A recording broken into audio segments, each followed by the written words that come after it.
আইটিউব India চ্যানেলে স্বাগত। West Bengal state university BA honours fifth semester political সায়েন্সের সাজেশন দিচ্ছি, আন্ডারস্ট্যান্ডিং গ্লোবাল পলিটিক্স।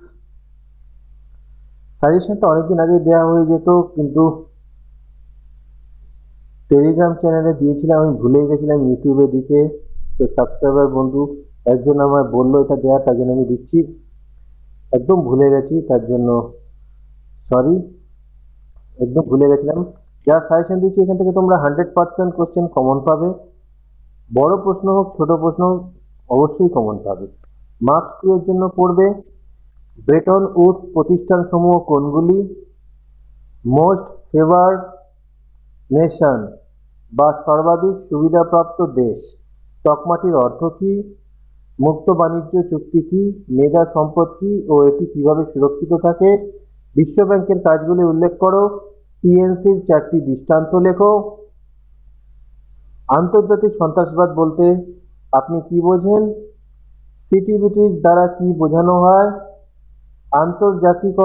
আন্তর্জাতিকীকরণ ও বিশ্বায়নের মূল পার্থক্যটি কি, দারিদ্র্যের ধ্রুপদী সংজ্ঞাটি কি, তথ্যকেন্দ্রিক যুদ্ধ বিগ্রহ কি, কোন ধরনের অস্ত্রসমূহ গণসংহারক মারণাস্ত্র হিসাবে বিবেচিত হয়, WMD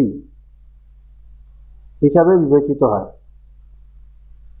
1992 বসুন্ধরা সম্মেলনের মূল উদ্দেশ্য কি ছিল, ব্রেটন উডস প্রতিষ্ঠান সমূহ কোনগুলি, এটা দুবার হয়ে গেছে লেখা।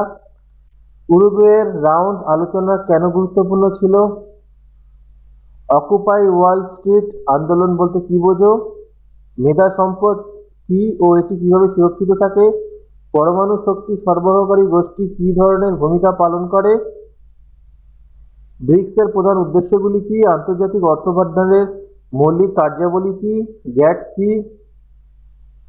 গ্যাটের পুরো নামটা কিন্তু অবশ্যই জেনে রাখবে। আন্তর্জাতিকীকরণ থেকে বিশ্বায়নের পার্থক্য, এটা আরেকবার লেখা হয়ে গেছে। রাষ্ট্রীয় সন্ত্রাসবাদ বলতে কি বোঝো, দারিদ্র্যের সংজ্ঞা দাও, মানবিক নিরাপত্তা কি, মানবাধিকার বলতে কি বোঝো, অসামরিক পরমাণু চুক্তি কি, মুক্ত বাণিজ্য চুক্তি কি, মানব পাচার বলতে কি বোঝো, ভারসাম্যযুক্ত উন্নয়ন এর উদ্দেশ্যগুলি কি কি। এখানে 30টা নাম্বার দেখাচ্ছে, কিন্তু 30টা না, 30টার অনেকটাই কম আছে, কয়েকটা কোশ্চেন ডবল ভাবে বলা হয়ে গেল, লেখা হয়ে গেছে। 2 নম্বর এগুলো খুব ভালো করে পড়বে, আশা করছি এখান থেকে কমন পাবে। 5 নম্বরের জন্য পড়বে স্বল্প তীব্রতার সংঘর্ষের ধারণাটি ব্যাখ্যা করো, বিশ্বব্যাপী যৌথ সম্পদ সম্পর্কে একটি টিকা লেখো, মেধা সম্পদের অধিকার সুরক্ষায় বিশ্ব বাণিজ্য সংস্থার ভূমিকা ব্যাখ্যা করো, বিশ্বব্যাপী নাগরিক সমাজ এর ধারণাটি ব্যাখ্যা করো, সিটিবিটির চুক্তি সম্পর্কে একটি টিকা লেখো, ক্ষুধার উন্নয়ন বিশ্বায়নের প্রভাব বিশ্লেষণ করো, আন্তর্জাতিক রাজনীতির ওপর পরিবেশ সংক্রান্ত বিষয়গুলির প্রভাব বিশ্লেষণ করো, বিশ্বায়ন প্রক্রিয়ার প্রসার সুনিশ্চিত করতে আন্তর্জাতিক অর্থভান্ডারের ভূমিকা কতখানি গুরুত্বপূর্ণ। 10 নম্বরের জন্য পড়বে বিশ্বায়নের অর্থনৈতিক ও সাংস্কৃতিক প্রেক্ষাপটগুলি আলোচনা করো বা বিশ্বায়নের বিভিন্ন মাত্রাগুলি আলোচনা করো। সাম্প্রতিককালে আন্তর্জাতিক অর্থভান্ডারের বিভিন্ন সমস্যা ব্যাখ্যা করো, বিশ্ব ব্যাংকের গঠনটি লেখো, বিশ্বায়নের সংজ্ঞা দাও, বিশ্বায়নের বিকল্প দৃষ্টিভঙ্গিগুলি আলোচনা করো।